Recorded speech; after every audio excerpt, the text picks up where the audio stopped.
నాగులపలపాడు మండలం అమ్మనబ్రోలు గ్రామంలో రాజ్యరత్నం మెమోరియల్ చర్చిలో క్రిస్మస్ వేడుకలను ఘనంగా నిర్వహించారు. ఈ కార్యక్రమంలో మెరుగ నాగార్జున ప్రత్యేక ప్రార్థనలు నిర్వహించారు. ఆయన మాట్లాడుతూ క్రైస్తవ సోదరులకు అందరికీ క్రిస్మస్ శుభాకాంక్షలు తెలియజేశారు. ప్రతి ఒక్కరూ క్రీస్తు బోధనలను ఆయన చూపించిన శాంతి మార్గాన్ని అనుసరించాలన్నారు. ప్రపంచంలోనే ఎక్కడైనా ఒక పండుగ జరుగుతా ఉందంటే ఆ పండుగే క్రిస్మస్. కారణం ఈ భూమికి పాపులను రక్షించే ఉద్దేశంతో వచ్చినటువంటి మహనీయుని యొక్క జన్మదినం.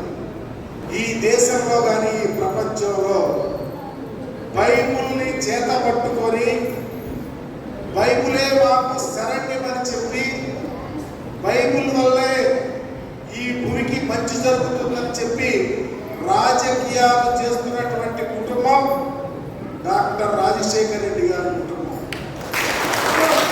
రాష్ట్ర రాజకీయాల్లో బైబిల్ నమ్మిన వారి మేమే రాజకీయాలు చేస్తాం, ఎన్ని కష్టాలు వచ్చినా యేసు ప్రభు వారే మమ్మల్ని రక్షిస్తారని చెప్పి రాజకీయాలు చేస్తున్న ఏకైక కుటుంబం జగన్మోహన్ రెడ్డి గారు.